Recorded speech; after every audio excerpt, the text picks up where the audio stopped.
It is official, guys. We have a career mode patch. It's a patch for general FIFA 20 fixes, but we actually have some good news. It is time. We're going to be doing a video today talking about those fixes. We're going to try them out in a career mode, including my current Arsenal save, because some of these fixes work with current saves and some of these fixes don't work with current saves, so you would have to start again. But guys, it's been almost 4 weeks. I think we're just under 4 weeks since we got the game in early access, and now finally we get some career mode fixes. So let me go ahead and put them on screen for you guys. There we go, so you can read through them with me. Now, unless it specifically says this will only impact new save files, that means it should work with current saves. I haven't got that 100% confirmed. I've asked the guys at EA to come back to me and see if they can tell me which ones affect current saves, which ones don't. Because, of course, we've all started a career mode, and we want to have these fixes in that career mode, especially someone like me who's got a YouTube series going. I can't just start again. So let's go through this. So, added goal difference to standing screen. I don't know why that wasn't there, to be fair. Adjusted the default goal updates audio selection in some situations. So, minor things there, but this is where it gets exciting, guys. Sometimes opposing AI-controlled teams were fielding weaker lineups in inappropriate situations, basically all year round. Can confirm, and I will show you guys in this video, it's working. It is. We are able to come up against a team like Chelsea, Man City or whatever, and expect to see their best players when fit. Of course, if they've got injuries or they're overly tired, they're not going to feature. And I can also confirm this is affecting current saves. I'm going to go ahead and jump into my Arsenal save in a minute, and we're going to go ahead and try it out. I will show you that coming up against normal teams, they would maybe sometimes put in some 60 rated players. It was really frustrating. It seems to be fixed. And of course, I've started a new save, and it works with that too. We've also got the fix for situations where the Champions League and the Europa League wouldn't take place during the season. Luckily, that didn't affect me, but it did affect some other guys. I saw a lot of your tweets coming in, people saying my Champions League isn't starting in Season 2. Basically, we think the issue was when a team from the rest of the world category would win the Europa League, that would then destroy the Champions League in the next season. We don't know why, but it is fixed. I haven't tested that myself, but I've seen other people saying it's fine. They've simulated a few seasons, and the Champions League and Europa League have worked absolutely fine. However, and as it says here, this fix will only impact new save files. So, unluckily for me, I'm still going to have to make sure that a team from the rest of the world category do not win the Europa League, because, of course, that would then mean my save is broken. So, if you've got a current save that you want to make sure isn't going to be affected by the Champions League bug, then make sure you create a new save. Start again. I know it sucks, but then at least you won't have this problem. But if you're like me and you don't really have that option, just make sure when it comes to the end of the season, if you're in the Europa League final, make sure you win it and someone like Zagreb doesn't. But if you're not in the final, you can check who's playing, and if it's someone like Zagreb, just a team from the rest of the world category, just keep simulating until they don't win it. You want an English team, a Spanish team, whatever, to win the Europa League, not a rest of the world team. Managers were sometimes getting fired despite having very good records. Didn't affect me yet, but I know a lot of other YouTubers, especially the guys that simulate 5 seasons to do some sort of experiment, challenge video. They were getting fired even though they were winning the league and things like that. So that's good to see. Various fixes to questions. So press conferences, post-match interviews. Sometimes you would get asked some very odd, strange questions, and sometimes the answers weren't aligning, and they were saying, how does it feel to be unbeaten when you've just lost a game? And hopefully that's fixed. I haven't tested that extensively, but after 2 matches that I've played this morning, it seemed like, well, it wasn't that broken. It happened every now and again, so I guess that will be something that we'll see as time goes on, whether it's been fixed or not. Indicator that shows which team is being controlled. That doesn't matter too much. Corrected some issues with which teams were qualifying for various stages of the Champions League and Europa League. So again, more fixes for those competitions. Transfers that included both a transfer fee and a player exchange. They didn't reflect the player exchange in the associated transfer news. Again, minor fix, little bugs here and there. There was no email notification of receiving sell-on clause revenue. There's still, I guess there's still no notification or email when you've sold a player. When I sold Mustafi, he just disappeared. There was nothing. There was no confirmation saying that he had left the club.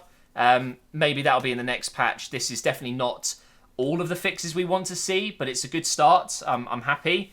This was an issue with receiving the email only. The revenue was still being added to your team. Okay, so that's just a visual thing, if anything. Just letting you know. Maybe it's the same with a few other bugs that it's just visual. You know, a lot of things are still working under the hood, but you're not getting notified or whatever it may be. The transaction screen was not properly reflecting the amount that was paid out from a sell-on fee following the transfer of an applicable player. Shortcut to inbox was not correctly displaying on press conference days. Recently signed youth players were requesting playtime too often. I haven't had that issue because, of course, I'm not using the youth academy in the Arsenal career mode. But I'm glad that they're fixing that because that's clearly an important thing. Various issues related to news articles and various text issues impacting Liga 1. I didn't see anything, but those are the patch notes for career mode in FIFA 20. They've changed a lot of Ultimate Team, Volta. There's plenty of things to read. So make sure you check out the patch notes. It's out on PC right now. This is how I'm going to be testing it. And I'm sure it'll be out on console. I think it's going to be Thursday, something like that. So just a couple of days for you guys to wait on console. And it does seem to fix a lot of the issues. So let's go ahead and jump into the game here. Let's take this off. So one of the main problems that we've all been facing, and it has been, for me, the most annoying bug, and that is opposition teams not fielding their strongest lineups. So what I'm going to do is I'm going to go ahead and create a new profile here, or a new save, using my Arsenal one. I'm going to call it test. I guess that'll do. That way I'm not going to accidentally save over my current career mode. So we're going into our next game. This video is going to be before today's episode, by the way, so don't worry, there's not going to be any spoilers, but we're going to go ahead and skip to this Watford game here. Let's sim past the Champions League game. How did my team get on? Oh, a 3-0 win. Very nice indeed. So Watford, typically, I remember coming up against them a few times over the last season and a bit, and they were not fielding their strongest team. So what you can do to check is go ahead and use a second controller. I'm just going to use the keyboard. Yep, that's fine. And then, look at that. We have a high 70 rated squad. Let's go ahead and check out the bench. So, arguably, left mid is a little bit weak there. Okay, so instantly I'm thinking it is improved, but it's not perfect. They've got Sarr, for example, on the reserves here. Hughes is definitely a first-team player. Okay, but don't forget, I'm over a season in, so in a new save, I'm sure it'd be even better. But in general, this is still miles better than it was. There's still a couple of questionable choices here. I'm not sure I'd put in Suarez on that left side, but that's okay. So we can see that it's definitely affecting current saves. Let's try another one here. Let's go into that game against Manchester United, which, yeah, that's going to be a difficult game coming up in the Arsenal career mode. And then we'll check out Man City after that. It's actually quite good we've got United and City here. It's easily tested them. I mean, Man City seemed to be the worst culprit. They were playing their fifth-string goalkeeper over Ederson, one of the best keepers in the game, which obviously did not make sense at all. So here's the Man United side, and there you go again. You can see it is one of their strongest lineups. Martial, Götze, McTominay and Fred there. I mean, they've got James on the left wing when maybe they could be going with Lozano. They've got De Paul there. Who else have we got on the bench? Fabian's not even made it onto the bench there. Lingard. There's a couple here, but to be fair, it is still miles better. So that's working. I've just seen Aubameyang's 86 rated. Oh dearie me, he's going down quickly now that he's aging. That's, of course, something that's improved in FIFA 20, so it'll be interesting to see if we can influence that and maybe play him more and get a few more goals, improve that form, and therefore keep his overall going up, or at least staying where it is.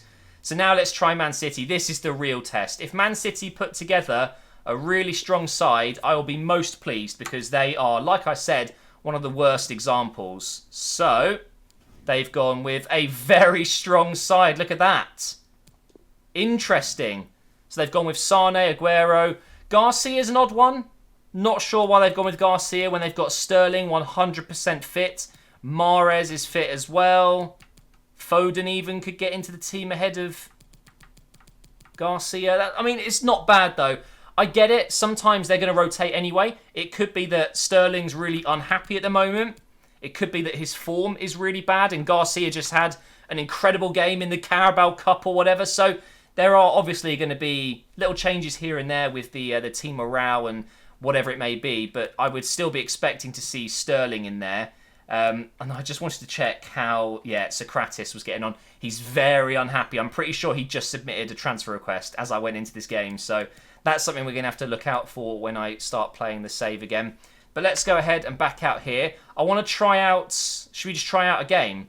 So we're on Legendary because I tried it out, remember, in the last episode. We're going to go back to Ultimate difficulty. Now, what they've done, apparently, is they've improved Legendary difficulty in FIFA 20.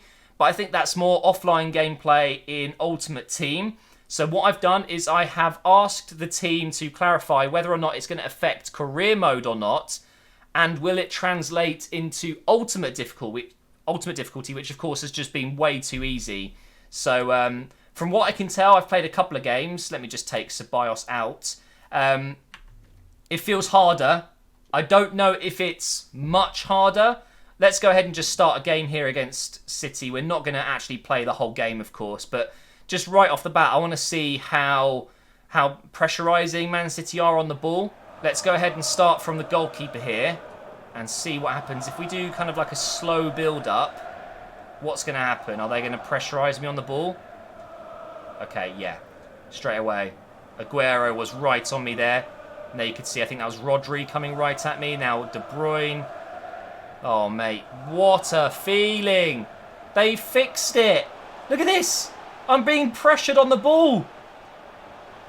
Oh, my God, it's a thing of beauty. Drag back. Oh, see you later. And again. Oh, see you later. Into the box. Go on. Oof. Okay, I don't need to do any more. I can feel it. I can feel a difference. I think that the changes they've made to Legendary do translate. I think that in Ultimate difficulty, it's just amplified, and therefore it should be fixed. Honestly, you have no idea how happy this makes me. It's incredible, guys. Absolutely incredible. I won't have to reset player instructions. I won't have to change their lineups. I won't need to use sliders to make it harder. That's just amazing. It really is. So what we're going to do now is start a new career mode. Let me go ahead and do that now. New career mode. We're going to do a random one. It doesn't really matter who, as long as it's in the Premier League, because that's what we're going to test here. So let's just take that manager, advance. So I'm going to randomly select a team here by just looking away, and boom. We are going with Bournemouth. Lovely. I do love Bournemouth. So we're going to go on Ultimate, put it on Euros. No, not Euros. Sterling, just in case I do actually want to play this save. I very much doubt it. But we're going to go ahead and simulate a whole season with the calendar. And we're going to see if the table reflects these fixes. Are we going to see Man City, Liverpool, and whoever else in the top four? Or are we going to see Norwich winning the league?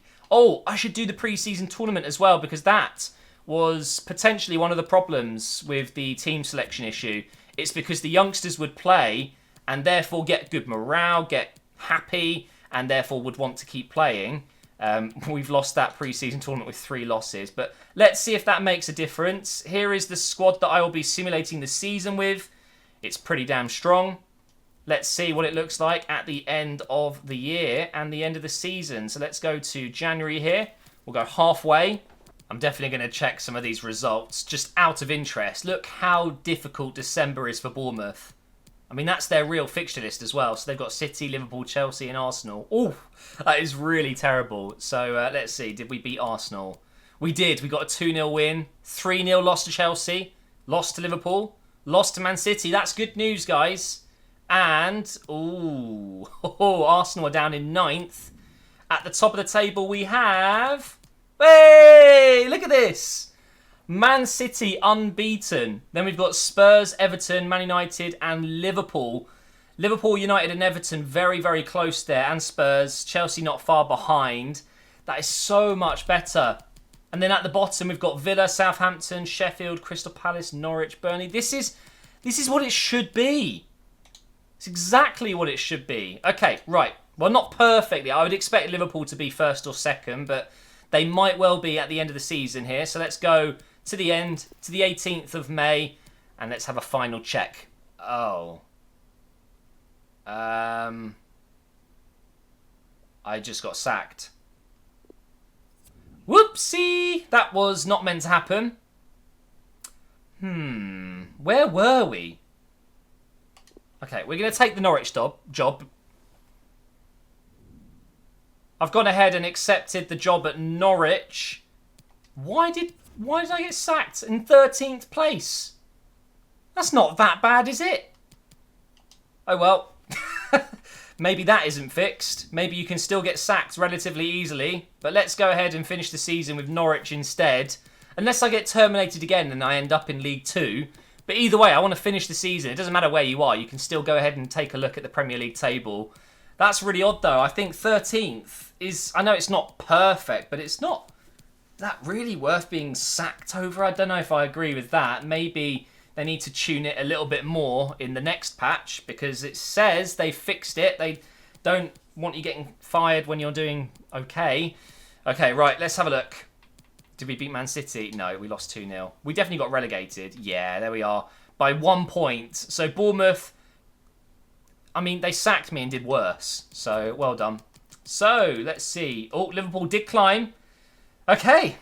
Well, Man City made it to 98 points. Chelsea in second, Spurs, Liverpool, then Man United. Then you've got Everton beating Arsenal into 6th there. Wolves in 8th. Leicester should have done better. But guys, this is amazing. This is so much better. Man City only losing twice in the entire season and almost beating 100 points again. So it's fixed. It seems like they've done a relatively good job here. There's a few little bits here and there that will need further tuning, clearly. But as a first proper career mode patch, I'm very pleased to say that the most game-breaking and annoying glitches and broken parts of the game seem to be mended. They seem to have a solution and it is working. So I haven't been able to recommend the game up until today. If you love career mode and you have some money laying around, FIFA 20 is genuinely, gameplay-wise, a good game for career mode. The gameplay is really good fun. And now that the career mode systems work better, I recommend it. I honestly though, if you're happy with 19, it's fine. You can get mods and all sorts on PC that update all the rosters and kits and stuff. But if you've been waiting, this is probably the time to now buy it. If you really want to get in on that FIFA 20 hype while it's still early, it's a good time to do it. They've now finally fixed career mode, but not all of it. There are still a couple of issues here and there, but thank you for watching this video. I will be releasing the next Arsenal episode later on today, so make sure you check out that one. And we'll be playing both those Manchester games. That'll be interesting, and I will see you then.